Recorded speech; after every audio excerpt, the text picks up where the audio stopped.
भारत गौरव आचार्य श्री पुलक सागर जी गुरुदेव के प्रवचन और लेटेस्ट धार्मिक भजन व कार्यक्रम निशुल्क देखने व सुनने के लिए हमारे YouTube चैनल जीन शरणम मीडिया को आज ही सब्सक्राइब करें और सबसे पहले देखने के लिए बेल आइकन पर क्लिक जरूर करें। ऋषभ देव को 1000 वर्ष लग जाते हैं, जटाएं बढ़ जाती हैं, नाखून बढ़ जाते हैं, बीभत्स रूप हो जाता है। किसके लिए? मन शुद्धि के लिए। बाहुबली को वर्षों खड़े रहना पड़ता है, बेल लताएं लिपट जाती हैं, सांप बामियां बना लेते हैं, पक्षी घोंसले बना लेते हैं। क्यों खड़े हैं भगवान बाहुबली इतने कठोर तपस्चरण में? मन शुद्धि के लिए। मन शुद्ध नहीं हो पा रहा था, और जिस क्षण मन शुद्ध हुआ उसी क्षण केवल ज्ञान की प्राप्ति हो जाए। एक सेठानी थी, उसके नगर में एक मुनि का आगमन हुआ। वह उनकी वंदना को गई, प्रणाम किया, सेठ भी गया, श्रावक लोग दर्शन को गए, सब दर्शन करके चले गए, सेठ भी चला गया, सेठानी बैठी रही। मुनि ने कहा सब चले गए, सेठानी तुम भी जाओ। बोले गुरुदेव एक जिज्ञासा लेकर आई हूं। क्या है? मेरे मन में एक दुविधा है। क्या दुविधा है? मेरे मन में एक दर्द है, मेरे मन में एक पीड़ा है, मैं दुखी हूं महाराज। महाराज ने कहा नगर सेठानी दुखी?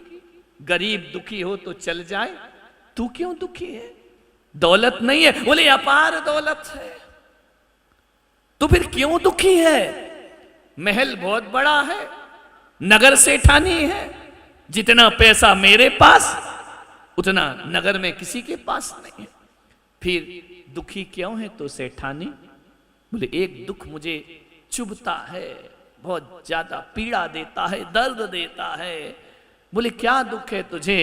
बोले बरसों बीत गए, निसंतान हूं, मुझे संतान सुख नहीं है महाराज, क्या वो मुझे प्राप्त होगा? मुनि ने कहा अवश्य होगा। इतना सुना कि कानों में जैसे अमृत घुल गया हो, रोम रोम रोमांचित हो गया। झूठे ना होए मुनि के बैना। मुनि ने कह दिया इसका मतलब होगा या नहीं होगा। सेठानी जैन थी, उसने कहा गुरुदेव क्या बोल रहे हैं आप? बोले अवश्य पुत्र होगा तुझे। पुत्र होगा मुझे? आंखों से अश्रु की धारा छल छल करके बह गई, ऐसा लगा जैसे पुत्र हो ही गया हो। मुनि ने कह दिया, दर्द दुखती रूह पर हाथ रख दिया। मुनि ने कहा तुझे अवश्य पुत्र होगा, अवश्य पुत्र होगा, मैं पुत्रवती बनूंगी, मुझे मां का सुख मिलेगा, मुझे संतान का सुख मिलेगा, अवश्य मिलेगा। लेकिन जैसे ही लेकिन कहा ना, चेहरा उतर गया सेठानी का। लेकिन क्या मतलब गुरुदेव? तू आगे का बर्दाश्त नहीं कर पाएगी। ये संसार है, यहां सुख का हाथ पकड़ के दुख भी साथ में आता है। हमेशा सुख नहीं रहता, हमेशा दुख नहीं। तू बहुत सुखी हो रही है, प्रमुदित हो रही है, लेकिन तेरे साथ साथ एक दुख भी आने वाला है। बोले क्या दुख आएगा? बोले इधर तेरा पुत्र होगा, उधर तेरा पति दीक्षा को धारण कर वो सन्यास ले लेगा। पति सन्यास, पति जाए और पुत्र हो, किसे चुनोगी आप? पति को या पुत्र को? जीवन भर की अभिप्सा है कि मां बनूं, मां बनूं, मां बनूं। मां बनने का समय आया, पति का वियोग, वो दीक्षा धारण कर लेगा। नियति को कोई नहीं रोक सकता है। क्या कहती सेठानी कि मुझे मां नहीं बनना है? क्या कहती कि मेरे पति को दीक्षा नहीं लेने दो? दुविधा में फंस गई। नियति विधिना तेरे लेख किसी से कहे ना जा, जो होना है सो। सेठानी तू चिंता मत कर, तू कुछ भी नियति में फेर बदल नहीं कर सकती। जो होना है वह होकर ही।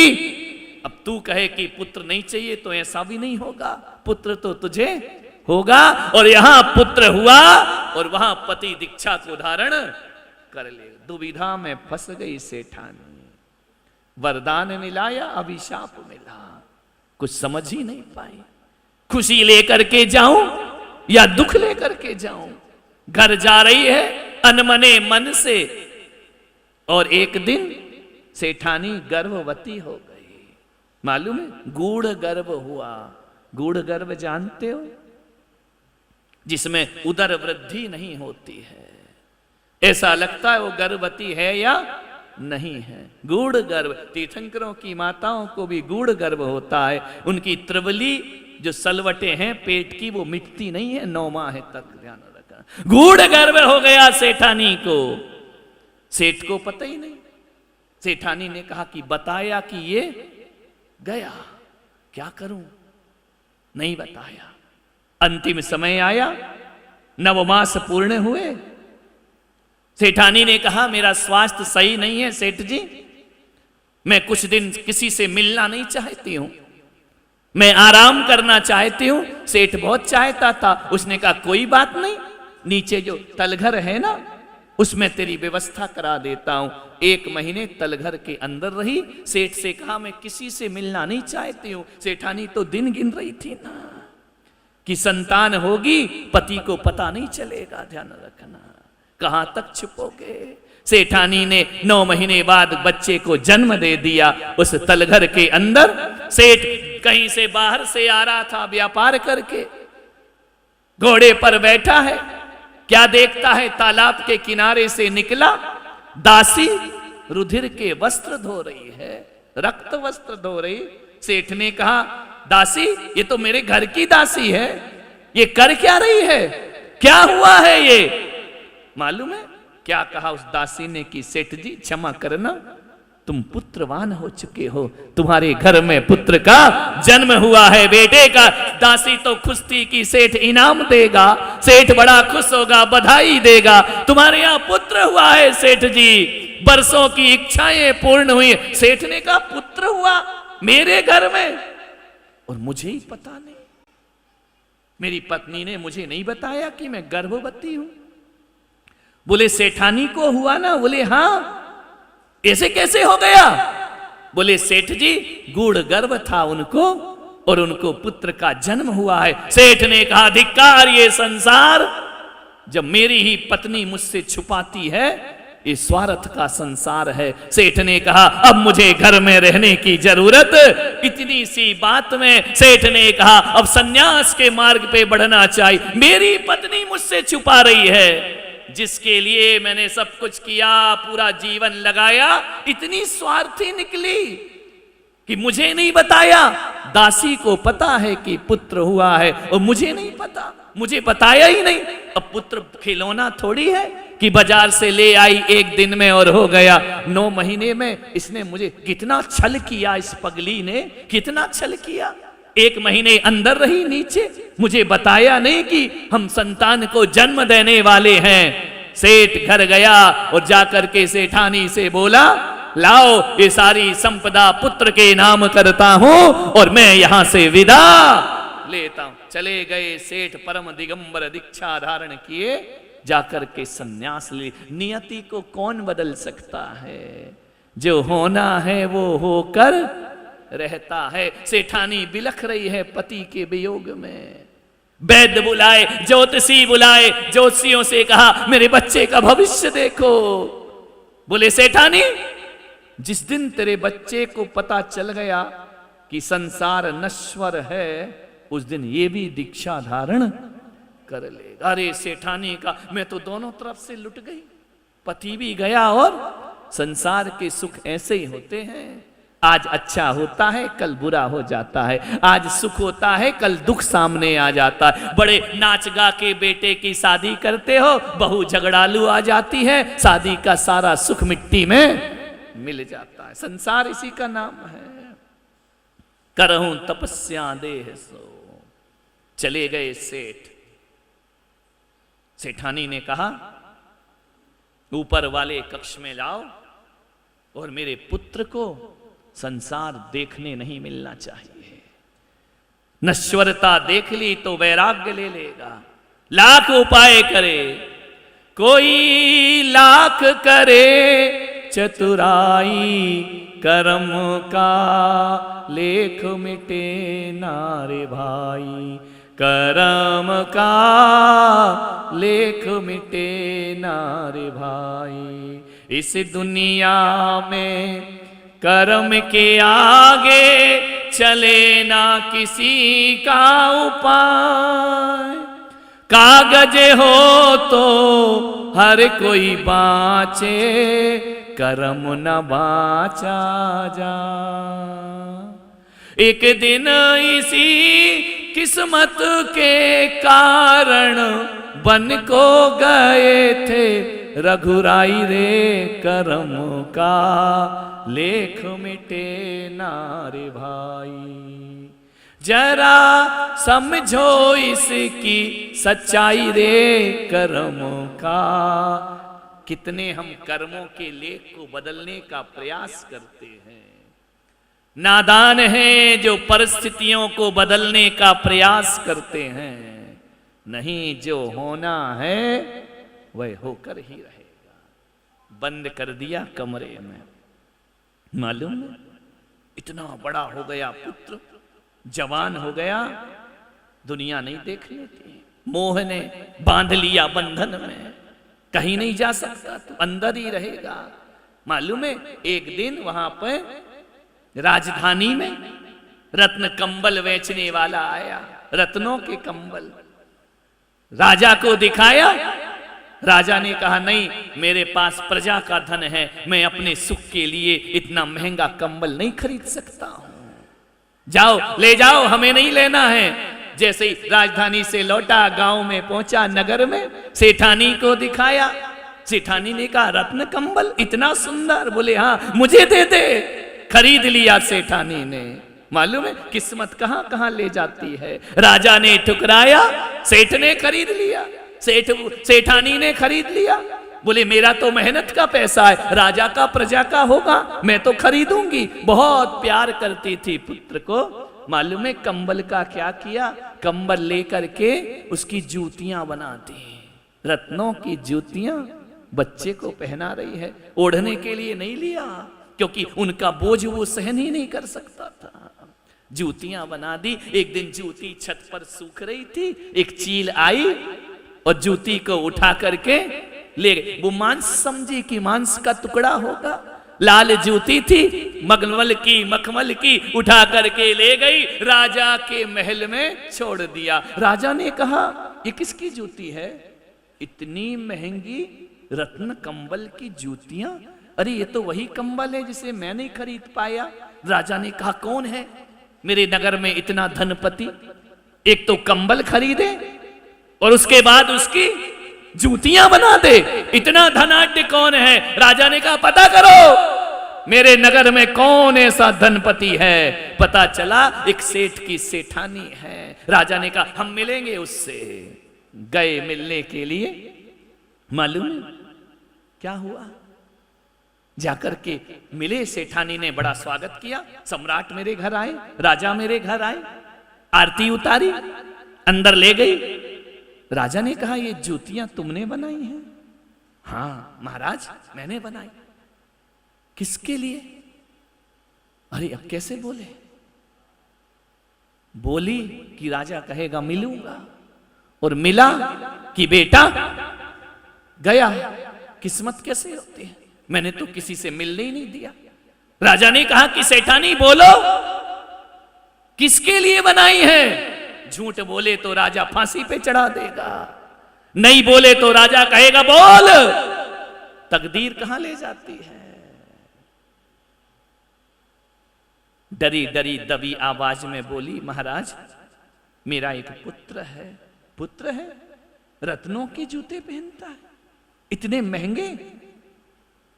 मुझे उस पुत्र से मिलवाओ। सेठानी ने कहा, महाराज मैं सब कर सकती हूं, ये नहीं कर सकती हूं। ऐसा कैसा पुत्र है? जितना सेठानी मना करे, राजा की जिज्ञासा उतनी बढ़ती जाए कि नहीं, मैं तो देख, वो नहीं मिलेगा महाराज आपसे। क्यों नहीं मिलेगा? चोर है? अरे महाराज ऐसी बातें मत बोलो। तो क्यों नहीं मिलेगा? सेठानी मेरा आदेश है, हुक्म है, कहां है तुम्हारा पुत्र, हमें उससे मिलना है। सेठानी क्या करती, लाचार, ले गई ऊपर कक्ष में, आरती उतारी राज की, दरवाजा खोला, जगमगा रहा है कक्ष, झिलमिला रहा है। राजा ने कहा, सेठानी बहुत पैसा है तुम्हारे पास, मालूम है आरती उतारी राजा की, क्या देखती है? उसकी आंख में बच्चे की आंसुओं की धार बह गई। सेठानी ने कहा महाराज बैठो। सरसों छिड़की, वह सरसों उचट करके उसके आसन पे चली गई बच्चे के। रानी सेठानी ने कहा महाराज भोजन करो। बोले हम यहीं भोजन करेंगे, यहीं पर लेकर के आओ। भोजन किया। क्या देखता है राजा कि बच्चा रो रहा है और सीधा नहीं बैठ रहा, ऐसा ऐसा हो रहा है। और चावल देते हैं तो यूं करता है और फेंक देता है। पूरा चावल फेंक दिया उसने। सेठानी से पूछा ये क्या करता है? बोले महाराज इसने कभी जीवन में आग नहीं देखी, इसने कभी सूर्य का प्रकाश नहीं देखा, ये रत्नों की रोशनी में पला है। आज तुम्हारे स्वागत में मैंने आरती उतारी ना, तो उसके ताप से इसकी आंख में आंसू आ गए। महाराज ये देखता नहीं है कि दीपक क्या होता है, इसने कभी इस कक्ष से बाहर नहीं जाता। देखो ना महाराज पूरा कमरा रत्नों से चमक रहा है, दमक रहा है। महाराज ने कहा ये हिल क्यों रहा, सीधा क्यों नहीं बैठता? बोले वो जो राई का दाना है ना, वो इसके आसन में चला गया होगा, वो इसको चुभ रहा है। राई का दाना चुभ रहा है? बोले हाँ। इतना सुकुमार? बोले हाँ। तो बोले ये चावल फेंक क्यों रहा है? बोले ऐसे चावल नहीं खाता ये। रात को तालाब में कमल पत्र में चावल को गलाना पड़ता है, फिर चावल पकता है, फिर ये खाता है। ये कठोर चीज नहीं खा सकता अपनी जुबान से। महाराज ने कहा ऐसा पुत्र, कंचन सी काया, इतना गुलाब जैसा कोमल कोमल वदन जिसका, पंखड़ियों जैसा लाल लाल गुलाबी रंग, बहुत सुंदर पुत्र है तुम्हारा। राजा ने देखा और चला गया। पुत्र ने पूछा मां ये कौन थे? बोले तू चुप कर, कोई नहीं थे, ऐसे ही थे। बच्चे ने कहा छोड़ो क्या करना है। दरवाजा बंद कर दिया। किस्मत मालूम है क्या हुई? पीछे उद्यान था, पिताजी मुनि महाराज विहार करते करते उद्यान की तरफ आ गए। जैसे ही आए, कहानी आपको मालूम है, समय हो गया चातुर्मास स्थापना का, अब कहीं नहीं जा सकते, यहीं करेंगे चातुर्मास। दासियों ने देखा सेठानी सेठानी। बोले क्या? बोले मुनि महाराज आए। बोले चुप कर, मेरे पुत्र को उनके दर्शन भी नहीं होना चाहिए, उनके पास लेकर भी मत जाना, और आज के बाद छत पर जाने की जरूरत। जाओ सैनिकों से कहा उस मुनि को बाहर करो। सैनिक सिर झुकाए खड़े हैं, वो ऐसे वैसे मुनि महाराज नहीं है। कौन है? तुम्हारे ही सेठ है। मेरा सेठ यहाँ आके तपस्या कर रहा, चतुर्मास क्या कर रहे हो यहाँ? गई महाराज के पास, आप जाओ यहां से, मेरा जीवन बर्बाद मत करो। मुनि ने कहा हमारे तो चातुर्मास का समय हो गया, हम तो कहीं जा नहीं सकते, आज से ही चतुर्मास लग गया है। सेठानी ने कहा कोई बात नहीं, मेरे पुत्र को दर्शन मत देना कभी। चली गई सेठानी। 4 महीने बच्चे को बाहर नहीं निकलने दिया। भोजन अंदर, हर चीज अंदर, स्नान अंदर, सब कुछ अंदर। मालूम है सेठानी के बगीचे में जो फूल लगे रहते थे ना, वो रात में तोड़ लिए जाते थे, क्योंकि झरता हुआ फूल देख लिया तो इसे वैराग्य हो जाएगा। पीला पत्ता देख लिया वैराग्य हो जाएगा। क्षणभंगुरता के सारे दृश्य उस सेठानी ने अपने महल से सब तरफ से हटा दिए। बिजली चमकते नहीं देखना चाहिए, ऐसे कुछ मत दिखाओ। ऐसी मोह में अंधी हुई वह मां। क्या हुआ? एक दिन चतुर्मास का विसर्जन होने लगा। मुनि महाराज सुबह सुबह भक्ति पाठ पढ़ रहे, झरोखा खुला रह गया। क्या देखता है? कोई कुछ पढ़ रहा है।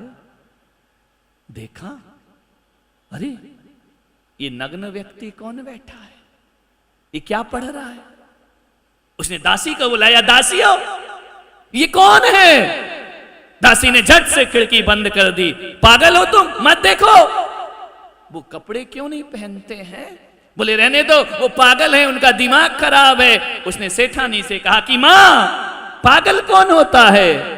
उसने तो जाना ही नहीं कि पागल कौन है। अरे बोले वो पशु हैं। माँ ये तो बता पशु कौन होता है? मैंने तो पशु ही नहीं देखे अपने जीवन में, मैंने तो पागल व्यक्ति नहीं देखा अपने जीवन में। माँ मुझे वहां जाने दो, मुझे देखने दो। नहीं बेटा वहां नहीं जाते। ताला डाल दिया, बच्चे को अंदर बंद कर दिया कि एक पहर की तो बात है, ये चले जाएंगे विहार करके, इसे दिखना नहीं चाहिए। मुनि महाराज चैन नहीं, सुध बुध नहीं, कौन है कौन है, रात को दिन को, अब बच्चे को चैन नहीं, वो है कौन, ऐसा क्यों बैठा है, इतने मधुर कंठ से भक्ति पाठ क्यों कर रहा है। मां मुझे क्यों नहीं जाने देती उनके पास, क्यों उनसे मिलने नहीं देती। रात का समय, अर्धरात्र का समय, मां की धोती ली, खिड़की से बांधी और ऊपर से उतर गए नीचे। विधना तेरे लेख किसी के समझ ना आते हैं। जो होना है तो कोई रोक सकता है। आंसू बहाओ, रो, बिलखो, चिल्लाओ, नियति में जो है वह तो होकर ही रहेगा। ऐसे उतर रहे हैं सुकुमाल से हाथ पैर, सुकुमाल नाम जिनका, मालूम है उतर रहे हैं, छिल गए, खून की धाराएं लग गई। कभी रगड़ नहीं खाई थी, कभी बिस्तर पे सलवट आ जाए तो नींद नहीं आती थी उनको। उतरते जा रहे, पैर छिल रहे, हाथ छिल रहे, खून की धार। मुझे जाना है उनके पास, मैं जाऊंगा, मुझे कोई नहीं रोक सकता है। रात को 12 बजे पहुंच गए मुनिराज के पास। एक एक पैर में खून के निशान बने हुए, छिल गए पैर साड़ी से, रक्त की धार बह रही है। गए मुनि के पास, मुनि ने देखा दोनों हाथों में रक्त और पैरों में रक्त। कौन हो तुम? मुझे नहीं मालूम मैं कौन हूं, क्या यहां क्यों आए हो? उन्होंने कहा कि मेरा मत पूछो, ये बताओ कि तुम कौन हो, तुम यहां क्यों बैठे हो? इतनी ठंडी के दिन, दिवाली के बाद, ठिठुरती ठंड में तुम वस्त्र क्यों नहीं पहनते हो? मुनि ने कहा बालक तू है कौन? बोले मेरा परिचय मुझे नहीं मालूम, तुम अपना परिचय दो कि तुम कौन हो। बोले मैं संत हूं, मैं मोक्ष की साधना कर रहा हूं, ये जन्म मरण से मुक्त होना चाहता हूं, मैं तपश्चरण कर रहा हूं। ऐसा करने से जन्म मरण से मुक्त हो जाते हैं? बोले हाँ। बोले फिर जन्म नहीं होता? बोले नहीं होता है। संसार में बार बार आना जाना नहीं होता है, कर्मों का क्षय होता है, निर्वाण की प्राप्ति होती है। तो क्या मुझे भी निर्वाण हो सकता है? क्या जाने बालक, तू निर्वाण छोटा सा नहीं जानता तो बताओ ना गुरुदेव, मुझे समझाओ क्या होता है मोक्ष, मुझे समझाओ क्या होता है संसार, मुझे समझाओ संसार में क्यों नहीं रहना, मुझे समझाओ मोक्ष में क्या मिला करता है। प्रश्न पे प्रश्न की झड़ी लगा दी गुरु के सामने। देखा चर्चा होते होते प्रातः काल होने लगा, ब्रह्म मुहूर्त।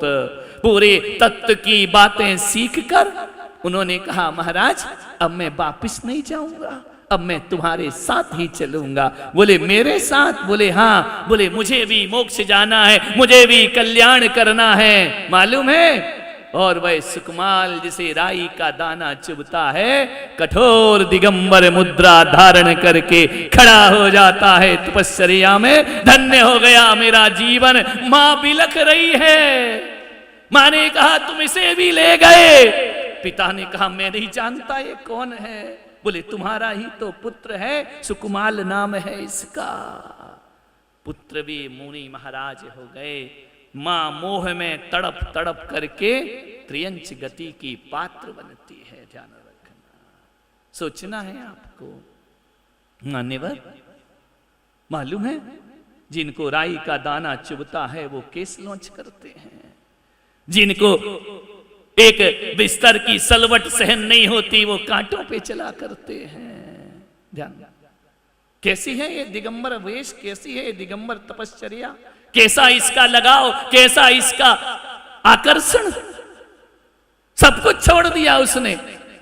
सूर्य की तरफ देखे तो आंसू की धार बह जाती थी। इतना सुकुमार तुम्हारा शरीर है, अभी तो छोटा है, अभी बड़ा होने दो, बाद में देखेंगे, दीक्षा ले लो। शरीर साथ नहीं देता। धत इतना सुकुमाल है तुम्हारा शरीर, विचार करिए। उससे तो मजबूत हो ना तुम सुकुमाल मुनि से, नहीं हो राई का दाना चुभता है। अरे रामलाल चटाई पे खर्राटे मार के सोता है, तुझे क्या राई का दाना चुभेगा? विचार करिए, सोचना है आपको, विचार करना है। उठाए नहीं उठता है सवेरे, कहता मुझ में ताकत नहीं है। सुकुमाल मुनि महाराज विचार करिए, ककड़ी पर पैर रख दें तो जुकाम हो जाता था उनको, यहां एक एक पाव खा रहा है और कुछ नहीं हो रहा है, और कह रहा है दीक्षा की ताकत नहीं है मुझ में। विचार करिए, स्वप्न दशा से जागो चेतन, कहां पड़े सोते। ध्यान रखिए, सुकुमाल मुनि दिगंबर वेश को धारण कर लिया करते हैं। एक बात याद रखना, किसकी ममता, किसका मोह, किसकी आज्ञा, किसकी बातें, कुछ नहीं। मां तड़पती रही, निजलोक हमारा वासा हो शोकांत बने, फिर हमको क्या, हम तो अपने लोक में चले, हम तो अपने निर्वाण धाम को चले। मां बिलख रही, बिलख ले तो क्या होता है, कितनी माताओं को रुलाया है। याद है अतीत में, देखो 5 टेंस में कितने माँ बाप मिले होंगे अपने को, कितनों को रुलाया होगा। विचार करो, सेठानी झरझर आंसू बहारी, पुत्र तू मुझे धोखा देकर जा रहा है, तू मुझे छोड़कर जा रहा है, मैं तेरे लिए जी हूं। पिता पुत्र दोनों ने धोखा दे दिया। मालूम है क्या बोले सुकुमाल मुनि, मां तेरे जैसी कितनी माताएं रुलाई हैं मेरे, अब मैं वचन देता हूं, अब किसी और मां को नहीं रुलाऊंगा, अब किसी मां की कोख में नहीं जाऊंगा, मुझे निर्वाण को प्राप्त करना है, मुझे मोक्ष में जाना है। कितनी पत्नियों को रुलाया, कितने बच्चों को रुलाया। ये पहला परिवार है क्या? अंतर में दृष्टि डालो, कितने परिवार बिछड़े होंगे। अनादि काल से इस जीव ने कितनों से नेह किया होगा, कितनों से मोह किया होगा, कितनों से लगाव किया होगा। कहां हैं वो पिछले माँ बाप? हैं? पता ठिकाना है उनका? कुछ नहीं है ना। तुम्हारे पुरखे चले गए, तुम्हारे बाप दादे गोदी में लेकर घूमते थे ना, मेरा पोता मेरा ब्याज। कोई एड्रेस दे गए तुमको कि बेटा मैं तुझे बहुत प्यार करता हूं, मर जाऊं तो इस पे मिस कॉल कर देना? दे करके गए हैं क्या? कोई पता ठिकाना है क्या? ढूंढो जाओ, कहां हैं पुरखे जो तुमको प्राण से प्यारे थे, जिनके बिना वो नहीं रहते थे, जिनके बिना तुम नहीं रहते थे। अब रह रहे हो ना, वो भी गए और हम भी आराम से। क्या व्यर्थ की बातें करना, पुरुषार्थहीनता की। बच्चों का क्या होगा, पत्नी का क्या होगा, इसका क्या होगा? पागल हो क्या? एक काल का गाल पर पड़ेगा ताल, सब रह जाएगा। ध्यान रखना, आंख मूंदते ही सब रिश्ते टूट जाते हैं, मां बहन बच्चे बीबी छूट जाते हैं। ध्यान रखना।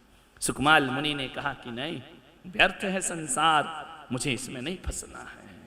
चले गए मुनि महाराज, जहां जहां चलते वहां वहां खून की धार बहती। ध्यान रखना, रक्त बह जाता, रक्त रंजित हो जाती वो भूमि। बोलिए, जिसको राई का दाना चुभ रहा है, 3 दिन तक स्यारनी पैर खाती है। सुकुमाल खड़े रहते हैं आत्मा के ध्यान में। वह शक्ति कहां से आ गई? कहां से आ गया ये सामर्थ्य? कहां से आ गई ये ताकत कि स्यालनी खा रही है, वो ध्यान में बैठे हैं। ध्यान रखना, सोचो क्या ताकत नहीं है तुम में? सुकुमाल से तो ज्यादा होगी ना। बोलिए, है या नहीं? तो फिर आओ। प्रवचन तो बहुत अच्छा लगा महाराज, वो लास्ट वाली लाइन गड़बड़ थी कि आओ, ये मजा नहीं आया हमको। ध्यान रखना, विचार करिए, सोचना। हमसे चाय नहीं छूटती, धत्तेरे की मौत शरीर छीन लेगी तो उससे चाय नहीं छूटती। विचार, हमसे ये नहीं छूटता, हमसे वो नहीं छूटता है।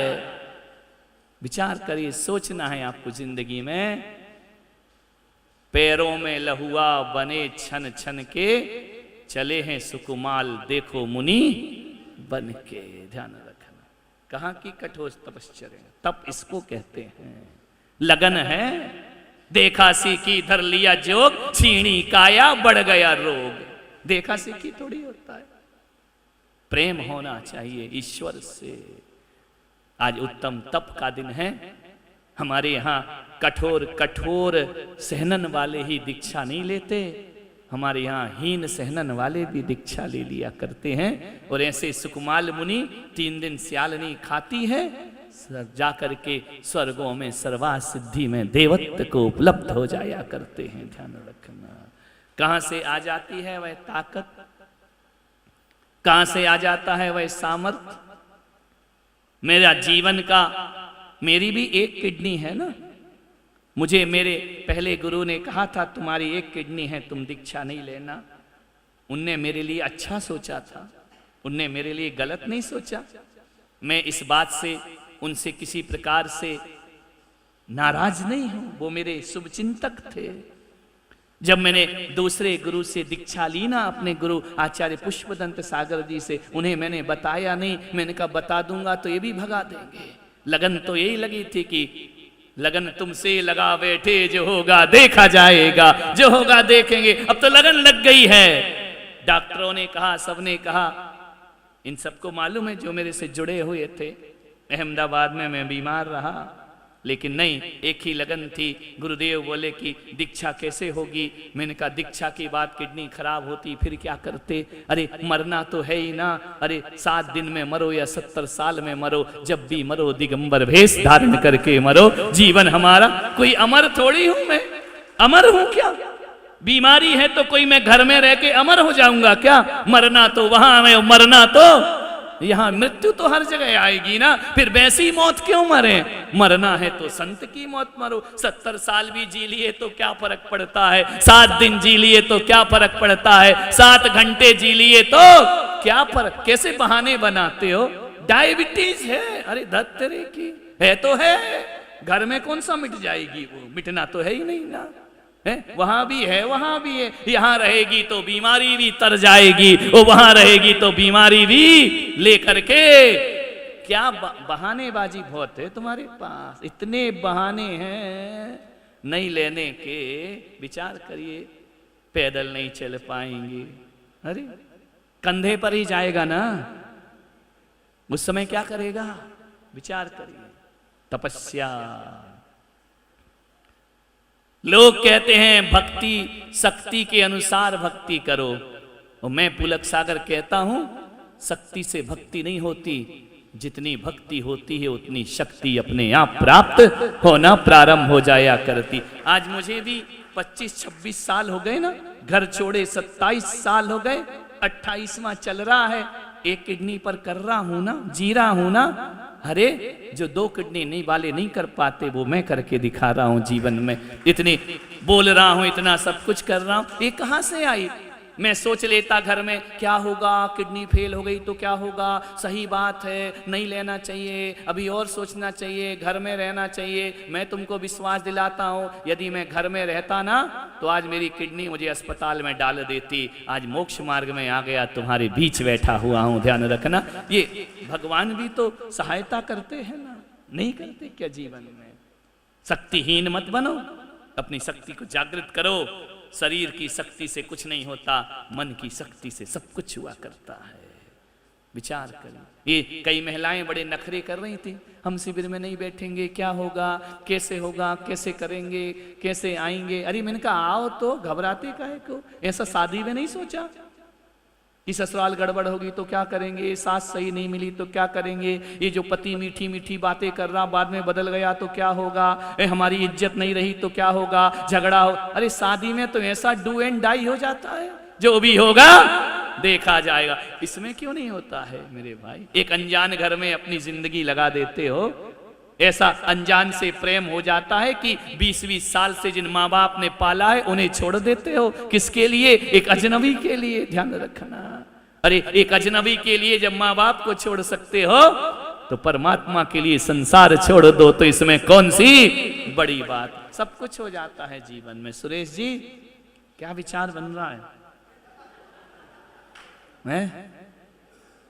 कह तो सही रहे हो महाराज, लेकिन अभी थोड़ा ना आ जाओ, क्या दिक्कत है? कुछ नहीं होगा, मैं हूं ना। ध्यान रखिए, पार करो जीवन को। क्या करोगे? इतने इतने साल घर गृहस्थी से जी नहीं भरता तुम्हारा। मेरा तो एक नगर में ज्यादा रह जाऊं तो मेरा जी भर जाता है कि चलो यहां से, अब मुझे छटपटाहट हो रही कब चतुर्मास और कब मैं यहां से जाऊं। तुम्हारा घर से जी नहीं भरता, परिवार से जी नहीं भरता है कि अब छोड़ो इसको। तुम्हारा नहीं भरा, बच्चों का भर गया, वो विदेशों में चले गए, तुम छाती से लगाए बैठे हो। जी नहीं भरता कि 60 साल से तो हो गए, 50 साल से, छोड़ो ना ये, कुछ नया जीवन जीते हैं, कुछ नई जिंदगी जीते। आत्मा तृप्त नहीं होती है? नहीं, मेरा बेटा मूल से प्यारा ब्याज की सोचना, कभी तो जी भरता होगा ना। हाँ, जब ये लड़ती होगी तब भरता होगा जी। लेकिन सुरेश जी हमारे ऐसे हैं, वो उसे लड़ने ही नहीं देते हैं, है ना, नहीं लड़ने देते ना। हकीकत में दिखाने में है पति तो तुम हो, पत्नी वो है। हर चीज का ख्याल रखते हैं, है ना। बोले लाखों में एक मेरी इंद्राणी, वाह क्या बात है। विचार करिए, कभी तो जी भरता होगा ना कि छोड़ो ये सब दुनिया के बातें, दुनिया की रिश्ते नाते, क्या रखा है इनमें। कभी नहीं भर, एक बार भी मन नहीं होता। होता है जब घर में झगड़ा होता है, होता है जब बेटा अपमान करता है, होता है जब बहू ताने मारती है, तब होता है जब हमारे मन के प्रतिकूल होता है, तब होता है। एक दादाजी आए, बोले महाराज बहुत दुखी हूं, अंतिम बात कह के समाप्त करता हूं, बहुत दुखी हूं। तो मैंने कहा क्या दुख है? बोले पेंशन मिलती है मुझे 10,000 रुपए।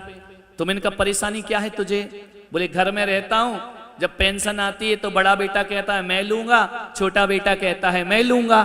तो मैंने कहा फिर क्या होता है? और जब रहने का वक्त आता है तो बड़ा कहता है छोटे वाले के पास रहो, छोटा वाला कहता है बड़े के पास रहो। तो मैंने कहा फिर क्या फैसला हुआ? बोले हमारे एक समधी जी थे, वो फैसला करा गए। मैंने कहा क्या फैसला कराया? बोले 15 दिन इनके पास रहना, 15 दिन इनके। बाप बट गया सामान की तरह, ध्यान रखना, 15 दिन। मैंने कहा दादाजी एक बात बताओ, कभी कभी 31 का महीना आए तो फिर क्या होगा?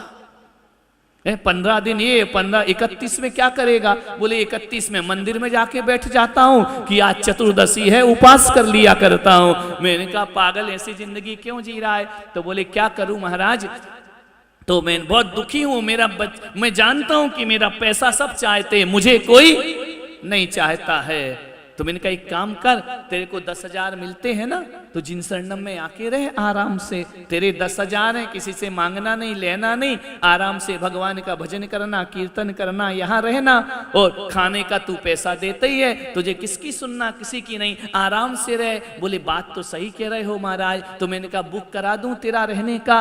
तो बोले हाँ महाराज कल बताऊंगा। अरे मैंने कहा कल बताएगा, समस्या आज लेके आया है। दूसरे दिन आया, मैंने कहा क्यों रे, क्या विचार है तेरा? बोले महाराज बात तो सही कह रहे हो, फिर मन कहता है कह लेने दो, हैं तो अपने तेरे की। मैंने कहा जा भाड़ में, मुझे क्या लेना देना है। फिर मैंने कहा समस्या लेके काहे को आया था यहाँ? विचार पड़ा पड़ा मर रहा और हाय हाय कर, ये जिंदगी बना ली है, ये जिंदगी का नक्शा है, छूटता नहीं।